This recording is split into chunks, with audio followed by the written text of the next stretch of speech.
Assalamualaikum Ustadz. Waalaikumsalam warahmatullahi wabarakatuh. Dengan Kak siapa nih? Wah, ini ada Putri nih, Masya Allah. Ahwat.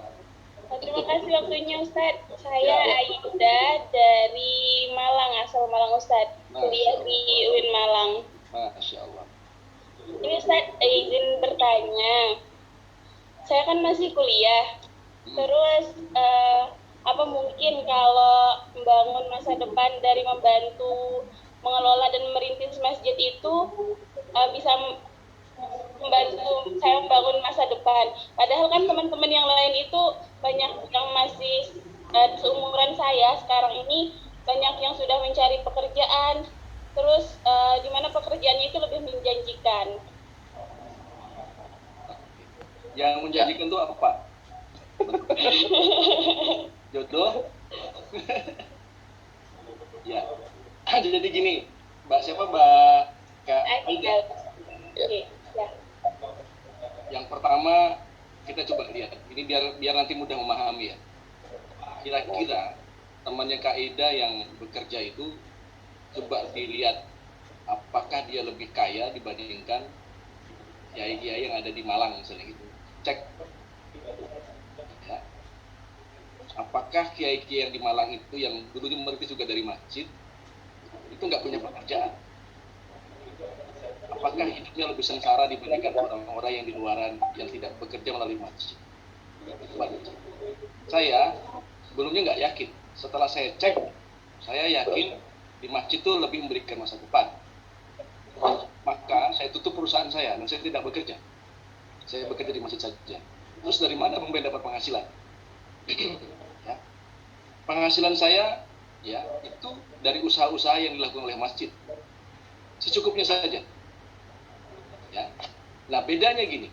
Kalau misalnya Kak Aida itu bekerja, misalnya di jalur PNS, katanya lebih menjanjikan. Saya coba lihat lagi, apakah benar ya kerja di PNS menjanjikan? Saya punya banyak teman PNS, di puncak karirnya masuk penjara. Saya punya PNS teman.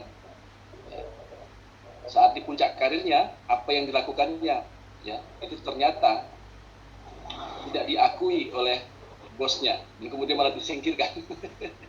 Kemudian stres. Oke. Saya punya teman bekerja siang malam, keluarganya terlantar. Lalu kemudian uang hasil pekerjaannya untuk mengobati stres. Apakah saya yang seperti itu gitu ya? Nah, yang terakhir, masjid itu ya kalau dia bertumbuh bukan sekedar ngurusin masjid hanya nyapu-nyapu doang, tapi dia bertumbuh menjadi sebuah ekosistem masjid Allah, ya kan? Maka Kak Aida itu akan lebih makmur dibandingkan orang lain. Saya berikan contoh saya bekerja, ya, saya punya perusahaan percetakan terbaik di Kalimantan Barat.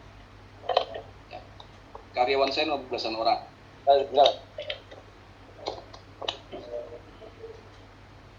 Sekitar 2 tahun yang lalu saya tutup. Ingat saya, saat saya tutup itu, saya tidak meninggalkan apapun. Nggak ada kendaraan, nggak ada tanah, tidak ada juga sahabat yang menetap.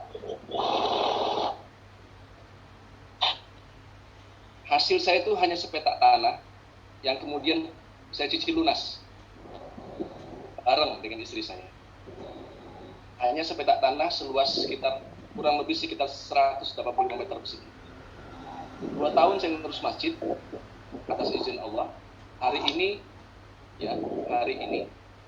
saya dan teman-teman itu punya kesempatan untuk bikin rumah di tanah seluas 60 hektar. Masalahnya saya nggak mampu bikin rumah seluas itu gitu. Loh, itu kan punya masjid, kan boleh dipinjam sampai mati gitu.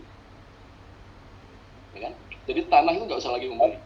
Loh, kenapa itu contohnya? Karena tidak ada satu orang pun di dunia ini yang mau kasih tanah kepada seorang PNS. Nggak ada orang di dunia ini yang mau ngasih tanah untuk perusahaannya Kak Aida.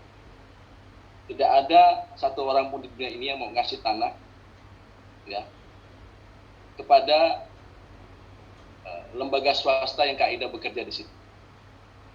Orang-orang kaya itu kepengennya ngasihnya ke masjid, mobil, motor, tanah. Tapi itu kan punya masjid, ya nggak apa-apa kan bisa kita pakai. Kan kaidah ketuanya, kan boleh dipakai. Kalau kaidah menjadi dibunyai, kan boleh dipinjam. Yang penting dibalikin. Nah, semua aset yang ada di Masjid Kapal Jalan ada 60 kendaraan. 4 diantaranya adalah mobil mewah. Itu bukan punya Lukman, bukan punya Beni, bukan punya siapa-siapa. Semuanya bisa pakai. Mas Suda tuh kalau ke Pontianak ya pakai Alphard. Kemana-mana. Sempat terkunci juga. Siapa yang terkunci? Mas Haris. Mas Haris di dalam. Gak usah bukanya gitu ya. Gitu. Robicon aja yang belum pernah pakai ya. Besok datang lagi kita pakai. Saya sudah dapat izin. Saya sudah dapat izin dari Kiai Lukman. Boleh bukan dipakai, silakan. Itu wakaf manfaat. Saya kalau bekerja tentang bukan setiap malam nggak mungkin bisa. Ya pakai itu nggak akan bisa. Nah artinya kalau pengalaman saya lebih punya masa depan di masjid. Nah yang menarik lagi, ya kan? Hari ini kita ngelola tanah ratusan hektar, ngelola tanah bangunan di mana-mana, mengelola aset wakaf di mana-mana. Ya. Saya punya anak, boleh nggak anak saya besok itu ikut mengelola masjid ini? Boleh. Anaknya kiai itu kan juga boleh. Yang tidak boleh itu memiliki. Ya. Memiliki. Boleh nggak sampai mati kita pakai itu? Bisa. 60 kendaraan itu nggak ada yang protes kalau saya pakai punya pakai. Tapi gimana nyupirnya yang 60 dipakai gitu? Tangannya yang dua. Nah itu yang disebut dengan masjid makmur. Jadi jangan berpikir bahwa bekerja di masjid itu ya tidak ada masa depan. Ada, tapi bukan sekedar ya, tempat sholat. Kalau sekedar tempat sholat, ya duduk aja masjid itu jadi bioskop gitu. Kalau mau sholat Jumat bayar gitu kan, pakai kartu. Ya kan, orang mau pipis 1.000, sholat Jumat 50.000 misalnya, itu bisa kaya. Tapi kan nggak kayak gitu. Nggak bisa kan gitu kan. Nah kita tuh bisa maksimal itu bikin Baitul Quran, Kaidah ya bikin lembaga pendidikan, Kaidah jadi kepala sekolahnya. Kalau bekerja sebagai pengajar boleh nggak dibayar? Ya boleh, nggak ada masalah, asal bisa bayar aja kan gitu, ya kan? Kaidah bisa apa? Fakultas apa misalnya sekarang jurusannya? Belum dibuka tuh mic-nya.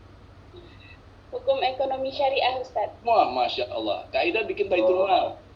Mantap. Sebagai Dewan Syariah, khusus untuk menyelesaikan persoalan-persoalan perempuan di Kabupaten Malang. Oh iya. Ini kan Kaidah jadi direkturnya boleh nggak? Boleh.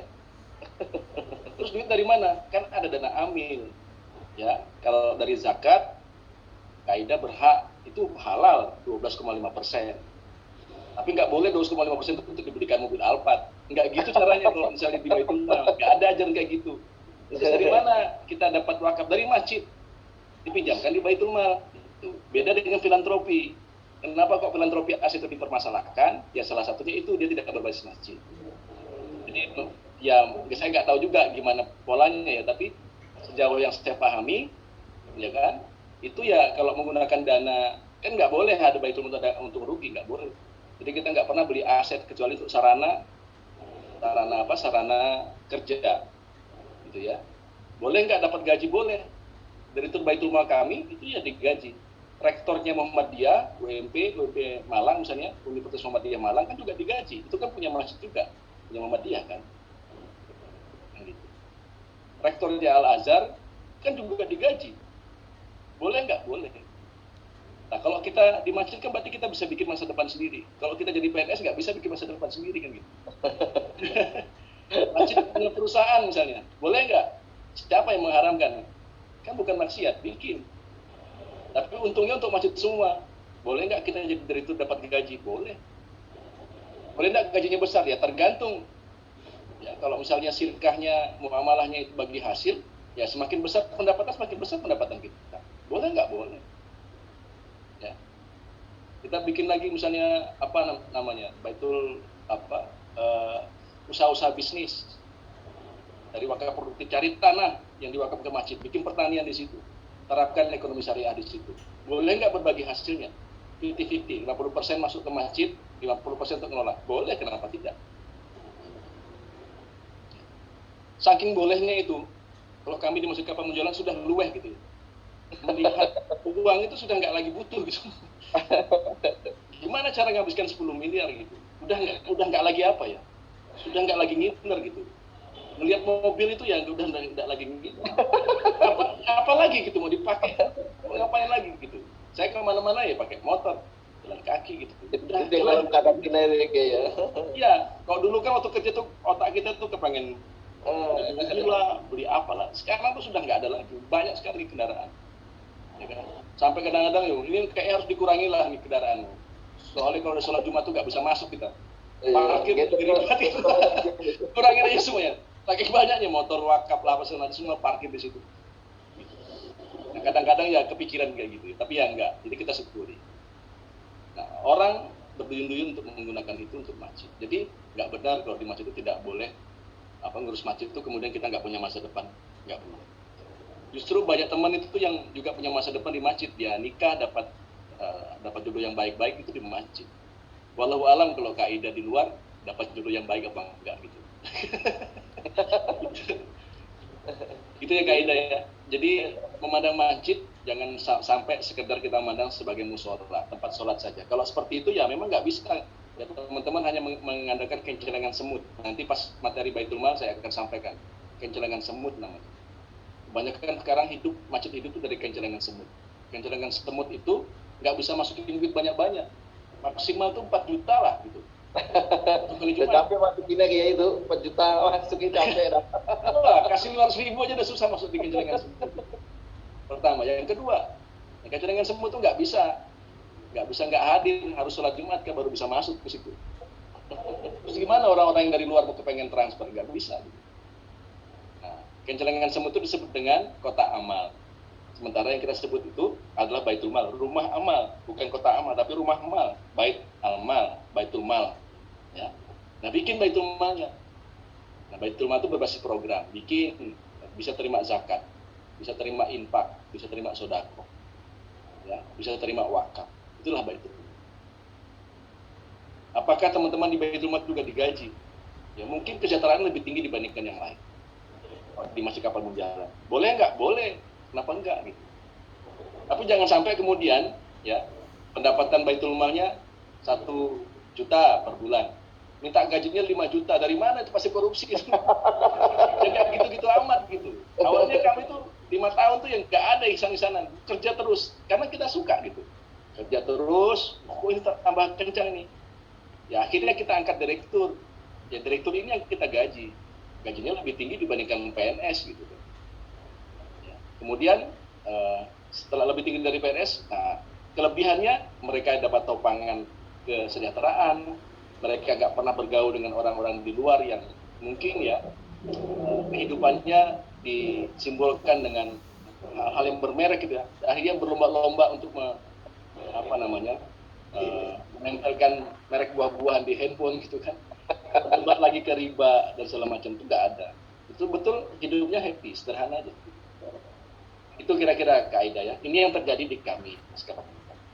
Nah, makanya masjidnya kaidah, jangan berpikir masjid itu sebagai tempat sholat saja, tapi tempat semua aktiviti. Ya, gitu. Siap, masya Allah, tabarakallah. Gimana kaidah? Nih kaidah di surah sahabat muda nih santri-santrinya Ustaz Dedi ini Ki Ubed. Oh, masya Allah. Nah, bikin itu masjidnya, masjid kos-kosan, masjid pemuda misalnya gitu. Dari mana kos-kosannya? Cari wakaf manfaat. Nah, kan asik kan masjid punya kos-kosan, ada 20 pintu. Belum tentu jadi PNS bisa ngelola kos-kosan 20 pintu. Tapi masjid insya Allah pasti bisa. Gitu. Boleh nggak? Oke, sekarang siapa yang bilang nggak boleh? Saya kepengen. Ya, angkat tangannya. Nggak boleh masjid punya kos-kosan. Atau kita bikin kos-kosannya punya masjid. Masya Allah. Itu pola pikirnya harus dirubah gitu. Nah ini saya belajar dari Kiai Lukman, cara berpikir seperti itu. Ya, ada orang yang protes, kenapa masjid itu kan nggak boleh masjid itu berbisnis? Siapa bilang? Berarti kita bikin aja bisnis yang punya masjid, mall yang punya masjid gitu. Sampai kapanpun kita nggak pernah bisa punya mall kalau pola pikirnya seperti itu. Gitu. Ya. Lebih baik rumah sakit yang punya masjid, bikinlah rumah sakit. Kalian terus dihadang dengan berbagai macam peraturan. Nggak mudah bikin rumah sakit teman-teman, supaya bisa bikin masjid. Tapi kalau bikin masjid yang punya rumah sakit itu mudah, kan? cari Pak dokter Pak, ini kan masjid untuk bikin rumah sakit, Bapak mau nggak jadi rumah sakit apa jadi dokternya? Dia bilang pasti mau, ini untuk masjid Pak gitu. Sudah dapat dokternya, nggak usah bayar. Makanya masih kapan menjalankan itu? Karena ada 4 orang dokternya. Kalau kita pakai cara berpikir modern itu gimana gajinya Pak, Bu? Mau 10 juta, 4 orang dokter 40 juta. Nah, sekarang itu ya orang berkhidmat di masjid. Semua orang butuh amal jariah, semua orang butuh amal soleh. Nah, kita sediakan di masjid. Ini cara berpikir MKM, masjid keluarga masyarakat, ya, masjid keluarga makmur, MKM. Jadi jangan khawatir, yang penting mindsetnya harus berubah. Gitu ya, Ida ya. Barakallah. Ini banyak jadi kiai ini.